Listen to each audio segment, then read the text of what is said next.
Welcome everyone to the Responsible Bytes podcast, the podcast where we talk about everything safe and responsible technology. I'm your host, Dr. Zena Assaad, and today I am joined by technology and global risks expert, Ariel Conn. Welcome to the podcast, Ariel. Hi, thank you. I'm excited to be here.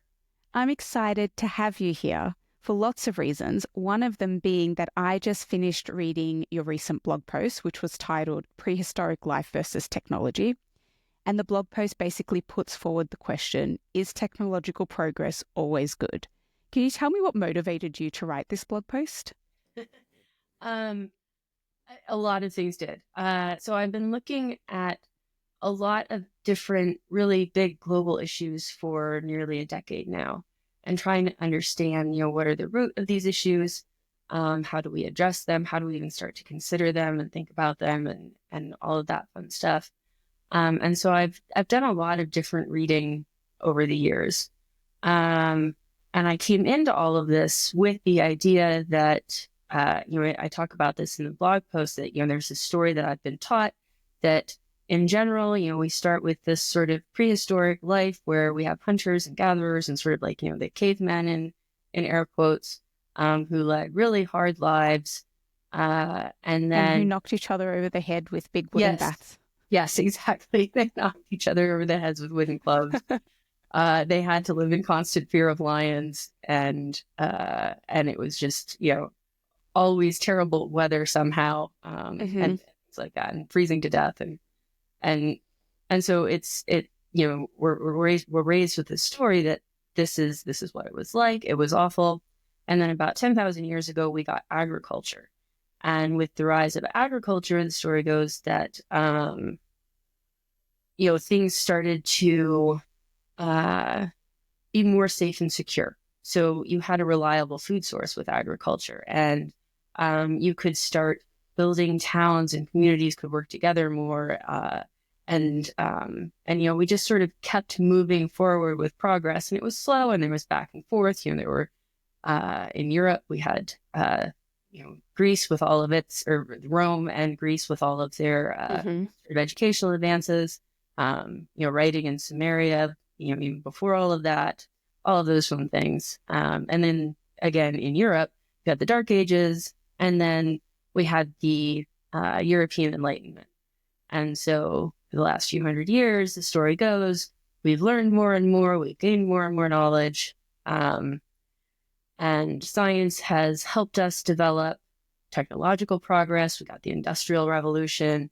We've developed vaccines, which I'm still a fan of vaccines. That's in question now. But we had all of this progress, and a lot of times when you hear people talk about things like the advantages of AI, people will talk about how AI is like the next electricity. So, if we think that electricity is good and that everything about electricity was good, then AI must be great if it's going to be the next one. Yeah. And I've occasionally been like, but wait, thanks to the Industrial Revolution and things like electricity, we have climate change. We're in the middle of one of the largest mass extinctions in, Earth's history, not just human history, but Earth's history. And so I had been starting to question that. And then I started doing other reading, and it turns out there's actually a lot of research out there that suggests that story we've been taught might not be true. That the hunter-gatherer lifestyle might actually be, I don't want to say better, but there's a lot of benefits to it. I remember in your blog post you wrote, you compared the hunter-gatherer lifestyle to our current lifestyle. And one of the things you mentioned was mental health and stress. It would have been a far less stressful way to live in comparison to the way that we live now. And I know from myself, I feel I'm stressed because I feel as though I have an abundance of things that I have to do all of the time. And I wonder if we were all in the more hunter-gatherer lifestyle, if that kind of existential stress of all of the things I had to get done would just not be there. And it's reminding me of when robot vacuums became a thing or became more prominent. And the whole thing was that they didn't actually ease cleaning. They just increased the level of cleanliness. And it's the same with dishwashers, and it's the same with washing machines. These domestic items, they didn't actually, they ease things from the perspective of, sure, it's a lot easier to wash your clothes, but comparatively, we own a ton more clothes than we ever used to. And so we're washing clothes at a far greater rate than we ever used to. We also dress differently.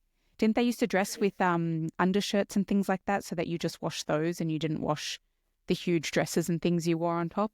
That's my understanding. I don't quote me on that, but that's my understanding. Yes. Yeah. So it's not so much that they have improved domestic chores, but they've also increased the expectations and the levels of cleanliness, which has made things more stressful for people.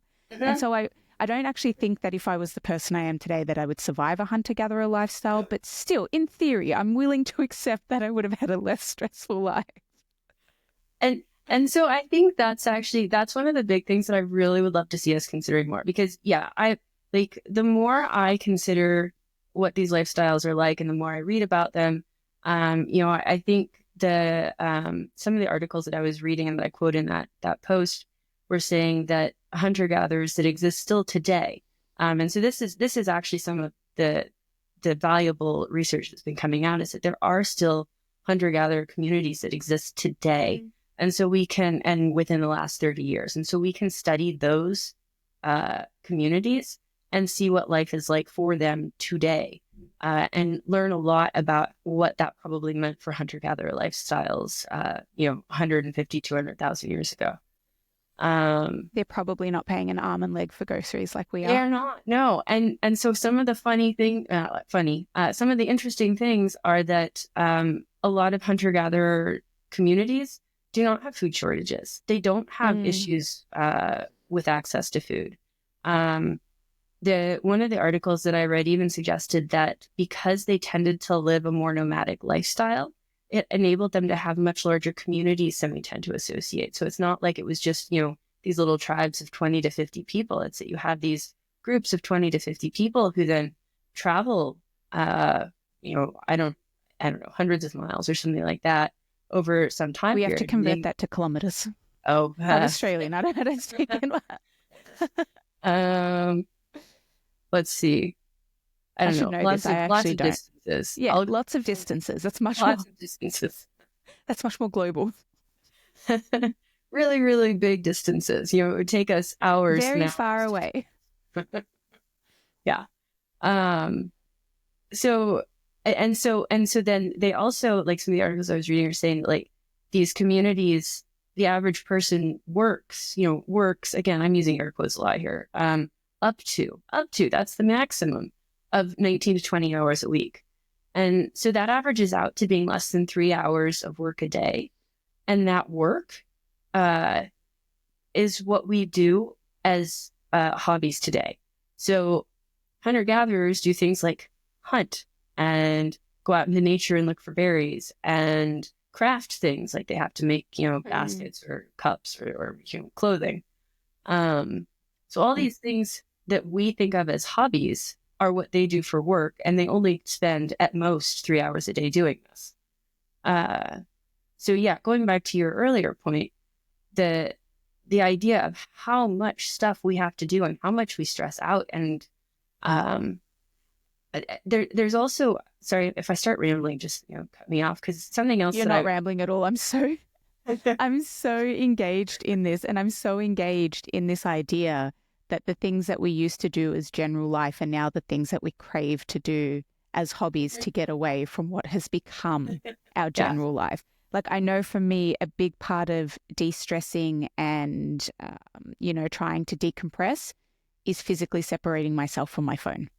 And this is a really great example of technological progress, is our phones. A fantastic example. Most people have them, huge part of our lives, arguably have improved our lives, arguably have not. And for me, a huge part of decompressing, I will put it in a drawer in another room so I can just be physically away from my phone. Mm-hmm. Yep. I've actually, so that's something I've done a lot of work with myself on. I'm better at not being attached to my phone. But it's still, it's like sitting right next to me as we're doing the interview, and I don't necessarily look at it, but it's like I almost feel naked if I don't have it near me. Yeah. What if someone calls? What if someone messages? What if, there's like some kind of global crisis and you get the alert on your phone, which reminds me of when we were in Seoul last year and we got the emergency messages about the martial law. So for context for our listeners, Ariel and I were both in Seoul last year for a conference and we arrived on the day that they had declared martial law. And I remember getting the emergency message and obviously it was in Korean on my phone. And I was like, oh, I wonder what this is. And I was waiting in line at customs. So I was like, I'm going to translate it. And so I'm slowly shuffling through this line, getting this message translated, and I just see martial law declared. And I'm like, oh my God, is this real? Do I panic? Do I not? And I'm like slowly shuffling through this customs line with this warning message about martial law having been declared. And I'm like, oh God, what do I do? So I feel like that this is actually an excellent example of the value of turning your phone off. Yeah, I should not have been looking through my phone. Well, yeah, but you were just arriving. I had already been in Seoul for a day at that point. Oh, right. So I went to bed, and when I went to bed, none of this had happened. And I have the settings on my phone set to, not notify me during sleeping times. So I just slept through everything. I literally slept through martial law in Seoul. I arrived really, really late. Like by the time I had landed, it was maybe 10:30, 11 p.m. I got the message.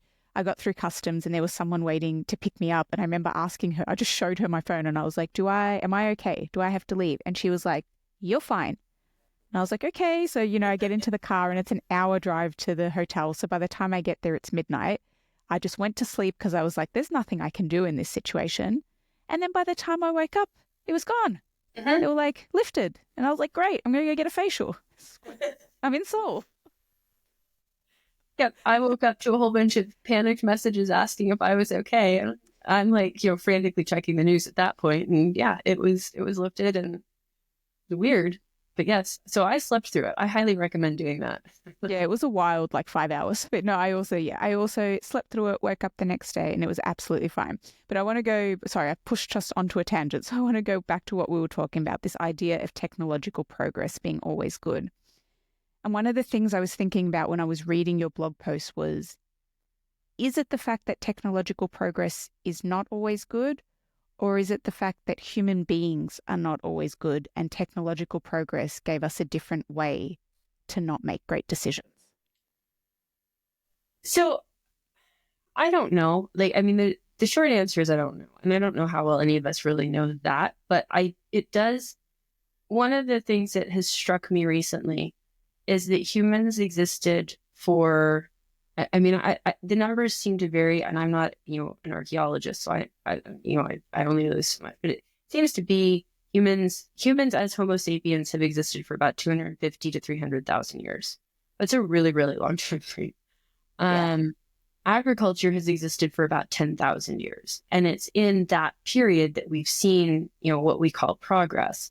And it's in, the most recent period where we've seen the greatest progress, that we're also seeing the greatest levels of destruction. And so I'm having a harder and harder time saying that technology is definitely good when you can look at it and say, okay, cool. So for almost 300,000 years, we lived fine. And now with technology, we're in the middle of a mass extinction event that's human caused. It's really interesting for me as well because, so you mentioned vaccines before, and I agree. Huge fan of vaccines. Huh? But did we really need vaccines during our hunter-gatherer time? And what I mean by that is that disease was rife when we started to live in greater numbers and closer communities. Mm-hmm. Prior to that, and I don't know what the statistics are, right? Maybe I don't know what the life expectancy was during the hunter-gatherer period. Maybe it was 21. I have no idea. But, just thinking about when we think about our history of widespread disease like the plague and things like that, it did happen when we started to live in much closer quarters. So I'm trying to understand, it's a chicken and the egg, which came first? Was it the issues with the way that we live, or was it technological progress? It's really hard to discern. So what I've read, and again, these are just sort of some articles that I've read. I'm not going to claim to be an expert on this particular question, but it does seem that it was the rise of towns and cities that led to the diseases that we faced. And not that we didn't have issues with disease before, but they just couldn't spread through communities in a hunter-gatherer lifestyle the way they can when you have hundreds of thousands or millions of people living in a city. With rats and open sewage. Yeah. Yes. Yeah. Things you statistically would have had less of. Yeah. Pre-cities. And there are things like this is also where what I would love is for us to say, okay, maybe if we accept that maybe hunter-gatherer communities had much, much better lifestyles than we previously thought. And if we accept that maybe we actually have done some things right with technology, then the question is, how can we learn from both of those things and get rid of the things from technology that are harming us, but, keep some of the things that are good? Like my understanding is that a lot of, we tend to talk about average life expectancy, and that goes down significantly with hunter-gatherer lifestyles because infant mortality is so high. Yeah. And because women are more likely to die in childbirth if you don't have modern medicine. And so how can we learn from today's modern medicine to keep babies and small children alive and to keep women alive during childbirth? And I think if you succeed there, then average life expectancy at least does go up. And then another question that I consider, and I don't have an answer, but that I consider is a longer life necessarily better? Like if you're just stressed out for 80 years, is that better than having a really relaxing, enjoyable life for 45 years? That's a really good question. And, we live in a current environment where you work really, really hard to retire. Mm-hmm. Yeah. And most people will save living their life for retirement because they want to work as much as they possibly can for that retirement. Yeah. Yeah. And then it's very interesting. Yeah. And then at that point, you don't have that much left to live. You're usually older and have more health issues that are preventing you from, living the life that you might have lived if you were doing this in your 20s and 30s. Mm-hmm. You might not want to do the same things you did in your 20s and 30s. That's possible. Yes, I already don't want to do the things that I did in my 20s, at least in my 20s. I don't know about my 30s. I'm in my 30s and I'm in bed by 9. Although even in my 20s, I was in bed by 9:30. I've always been a grandma at heart. But, I want to know, do you think that you could have survived a hunter-gatherer lifestyle? And I mean that both from a physical sense of the way the lifestyle was, but also a mental sense. Do you think that a hunter-gatherer lifestyle could have been something that you could have endured? So this is where some of the other stuff that I've been learning about how our nervous systems form is really critical.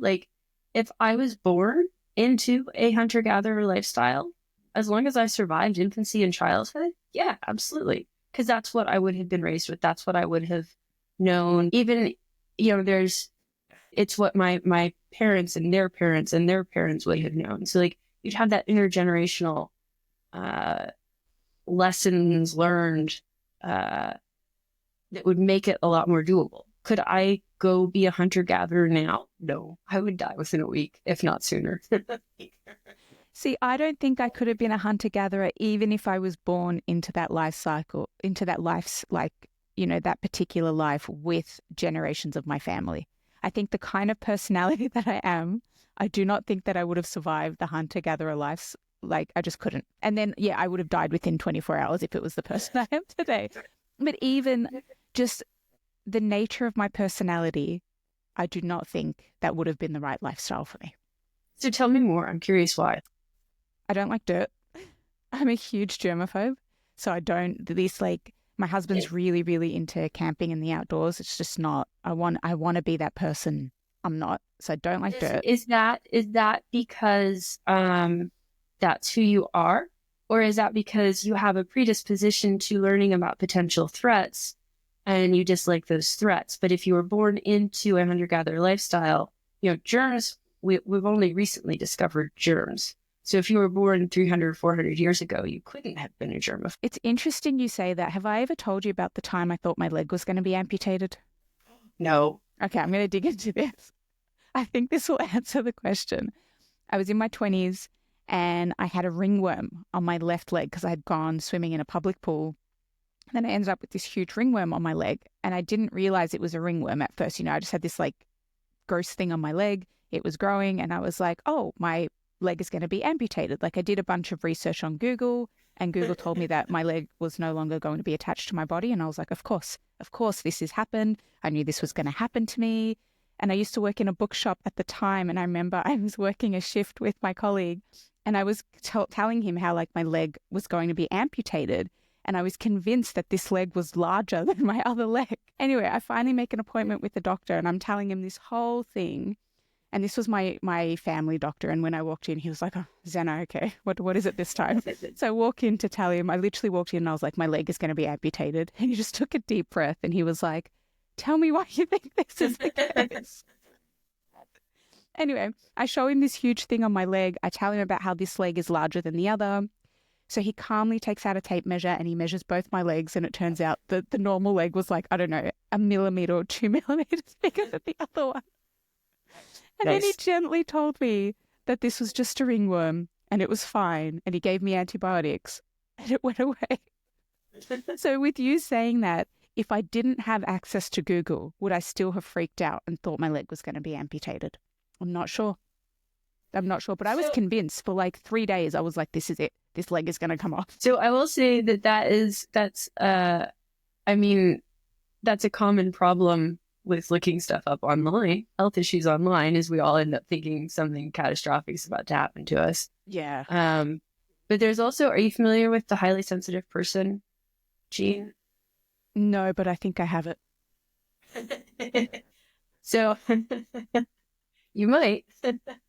So the highly sensitive... I just made you sit through a story of how I thought my leg was going to be amputated because I had a ringworm. So I think I definitely have this gene. Yeah. So the highly sensitive person gene affects about 15 to 20% of the population. And basically what it means, and I'm definitely one of these people too. Basically what it means is we're more sensitive to our environment. And so it takes, typically the big thing is just that it takes longer for us to process things, especially in today's world. But the theory is that this was an evolutionary advantage because you want some members of your population to be more highly sensitive to potential threats to your community so that they can raise awareness if something is going wrong. But you don't want everyone in your community to be living with that level of stress because it sucks. And so we drew the short straw of being part of the 15 to 20%. Yes. So could you imagine the entire world being like us, very, very sensitive? I mean, maybe it would be better because then everyone would be like, no, I just can't do all of this anymore. Well, instead of trying to feel the extra pressure to keep being more and more productive. I think you need the non-sensitive people to help push things forward, though. A lot of the times, innovation comes from people who are, of the mentality of build it and they shall come. In general, I think that innovation and technological progress has come from people who are just like, let's just try. Let's just move forward. Let's just try. Whereas if it had been, the 15 to 20%, I don't know we ever would have gotten to the try part because we'd be sitting being like, is my leg going to be... But that does still go back to the idea or to the question of, is it necessarily good that we move forward with that? So I think that balance is what you want. And right now we're living in a world where being more sensitive and being hesitant isn't even necessarily the right word, but being more aware of potential threats is not considered a good thing. And needing more time to process things is not considered a good thing. But ideally, you do want a balance. You do want some of those people who can be a little bit slower and yes, be terrified that their legs are going to be amputated. Well, I think we're really seeing that in the in our international climate of technology progress as well. Like we know the US is pushing for deregulation of AI. We know the UK has followed suit, whereas Europe is an example of a more apprehensive approach maybe, or a more risk-based approach. So we are seeing it internationally as well, this difference of approaches to technological progress. I'm interested in understanding another thing that I read about in your blog post. So you kind of spoke about the pyramids and that most people don't believe that, that most people don't believe that the ancient Egyptians could have done this on their own. And so they must have had the help of aliens. I want to dig into this a little bit more. Are you someone who believes in aliens? Am I someone who believes in aliens? Yeah. Do you believe in aliens? I mean, I'm not going to say I don't believe in aliens. I'm a little skeptical that they come and fly around and then just leave. And that they're green? And there are people who claim they've been abducted, and I don't know. I haven't personally seen proof, but I'm not going to claim that someone else's experience is invalid. The little green men is more my problem. Oh, yeah. No. Also the idea that they're more technically advanced than we are. So that gets to, like, I mean, do I believe that there are other life forms somewhere in the universe? Yeah, it seems more likely that there would be than that there wouldn't be. Yeah. But yeah, the idea that it does really coincide with this idea that that greater levels of technological progress are good. With greater levels of technological progress, you can then travel through space. You can overcome the speed of light barrier, and somehow get to other planets. And maybe you can, and maybe there are aliens that have come here. It seems like so much of this stuff is too easy to debunk if you're willing to take the time to do it. And I also, we got a big rise in sightings with the rise of military air capabilities. So there were a lot more UFO sightings once the military was doing test flights and testing other things. So I'm super into conspiracy theories, so I could talk about this for so long. But one of the things I'm very interested in is I agree that the knowledge that went into building the pyramids was incredible and it was lost over time. And it's not the only example of knowledge that we've lost over time. So when I think about technological progress, I'm very curious how much knowledge we have lost over time and what our world would have looked like had that knowledge been retained and then built on for our current technological progress. And specifically, it's things like I think about, extinction of certain species. And if we had different kinds of knowledge over time, would we maybe have followed a different path? Do you know what I mean? Yeah. So there was something that I'm still sort of reading a bit about, and so I don't know how much we know about this. But something else that I found really interesting is it seems like there was a much stronger focus on matrifocal and matrilineal communities in. Can you explain what those two things are? Yeah. So it's more focused on women, basically. So women are more likely to be the heads of the family. Women are more, there was recent findings that an older community, it was the men who would leave their families to go stay with their wives. Why do you think we shifted to a more patriarchal system? So there seems to be a big connection between the rise of agriculture and the rise of patriarchy. Definitely ownership seems to have been connected to that a lot. There also seems to have been a much more, if you're looking at it from a religious perspective, there was a much more goddess-focused mentality for literally hundreds of thousands of years where people worshipped, sort of this idea of women as the creators of life. And not to, belittle men or it wasn't that these societies were, they don't seem to have been matriarchies in that women had all the power. They seem to have been more egalitarian, but with more respect and reverence for this idea that women are the creators of life. And which makes a lot more sense than the current system we have. Doesn't it? And it's really interesting to me. I think what I struggle with is the idea of one or the other. So one being more powerful and one being less, and one being dominant and one not. And I struggle with understanding why equality across the board is so hard for people to accept. I don't get it.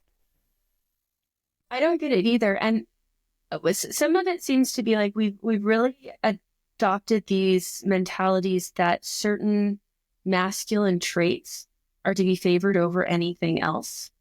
And that a lot of more feminine traits are not to be valued.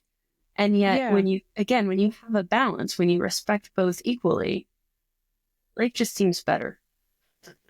Oh, it does. Just seems better It for really everyone too, is. not just for women. Like, again, coming back to this idea of hunter gatherers not having as much stress, like that is something that's been found. They have less, they just have less disease associated with stress. They have lower blood pressure. They don't seem to have very high rates of heart disease or cancer or things like that.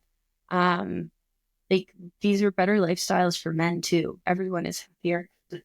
And everyone has their role to play, and all of the roles are important. Yes. And this is the thing I struggle with. And I struggle with it more existentially as well. And what I mean by that is, you know, we're going through a little bit of kind of change and transition here in Australia. And there's a debate around our Medicare, which is our public health.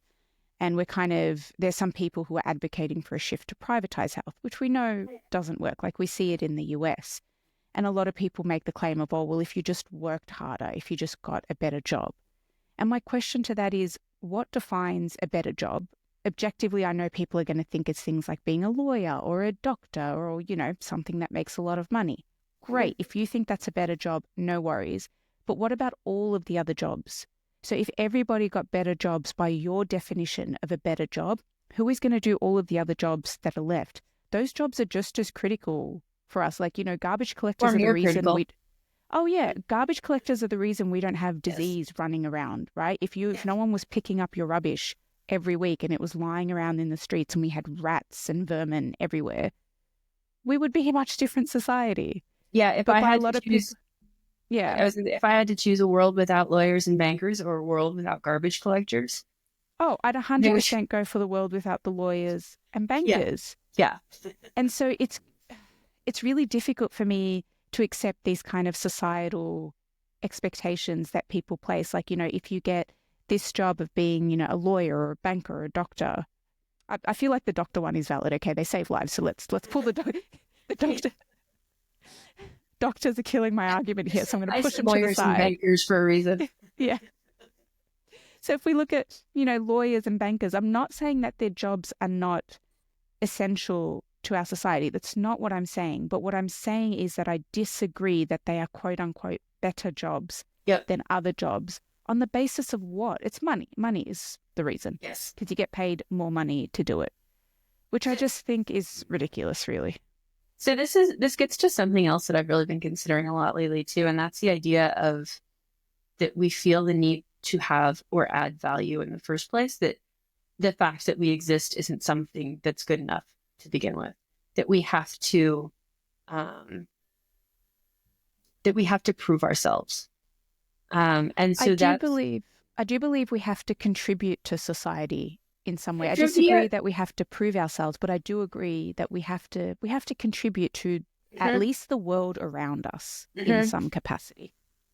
But again, so I feel like I'm painting all hunter-gatherer communities to be like these great idealistic utopias. And I want to be careful that they're different. They are not all one society. You're going to get thrown back into time through some weird time warp, and then a caveman's going to plonk you on the head with a wooden stick, and you're just going to be like, this is not what I imagined it to be. Yeah. I'm not trying to although I am lumping all of these communities together, I'm not doing this I realize that some are going to be better than others, and they all are going to have different issues and all of that fun stuff. But if you go back to the idea, I agree about the contribution, but then the question is what are you contributing and why? And how do we determine what's valuable, what's meaningful? There's sort of we've sort of gotten to the point now where we absolutely determine our value by our net worth. And as you're pointing out, there's not a direct comparison there. People who have some of the most truly valuable jobs in the world are some of the least appreciated. Nurses, aged care workers. Yeah. And even parents, I think. Yes, the debate about stay-at-home mums. Yeah, you're just expected to take care of kids, and that's just sort of something you do on the side. It's I not don't know what valued it's at like all. in the US, but in Australia, at least, childcare is really expensive, Oh, it's which I terrible. understand, right? They're feeding them 3 times a day, they're caring for them, they're helping with their enrichment.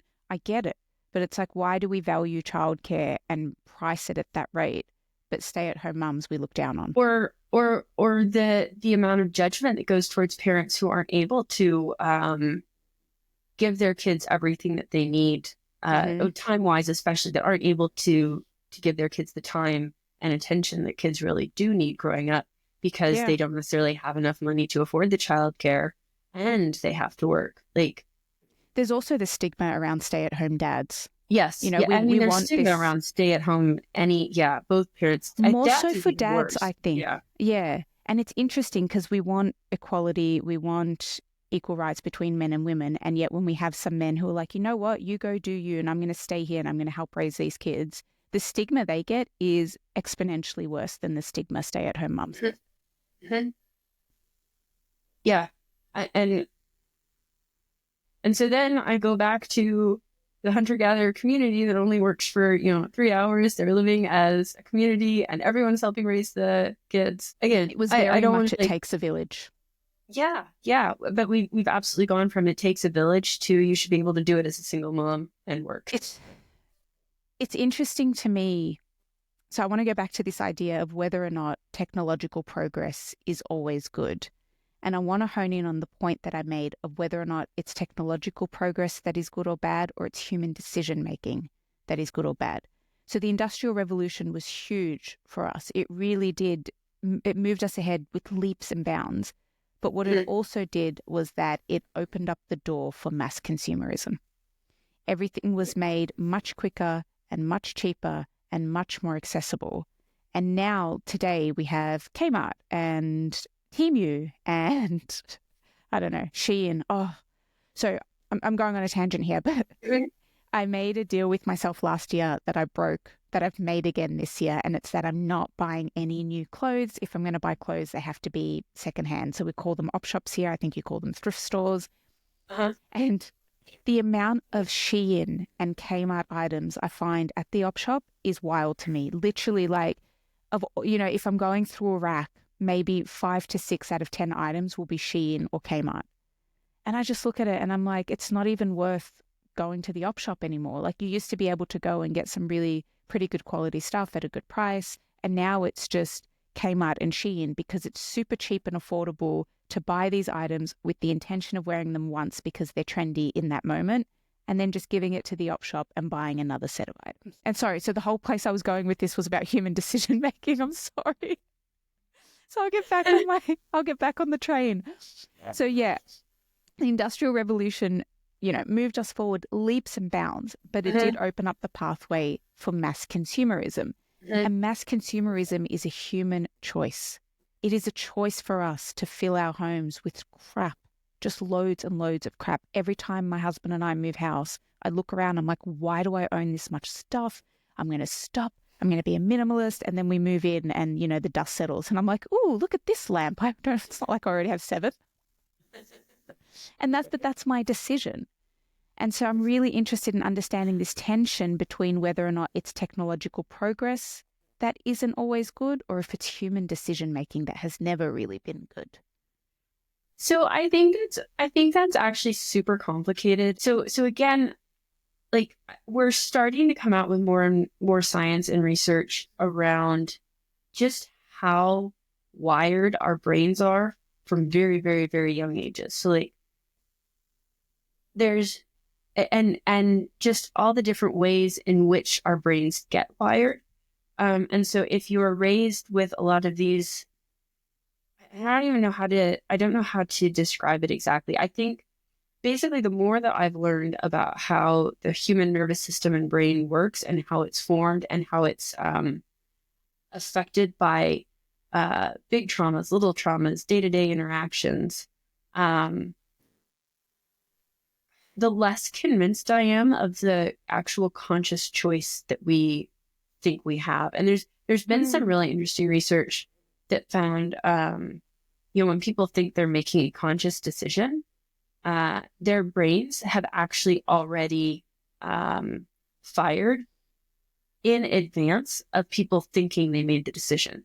So at a subconscious level, you've already made a decision before you're even aware that it's a conscious decision. And then we use our biases to try to explain how we made that decision, but we actually don't know how or why we made that decision.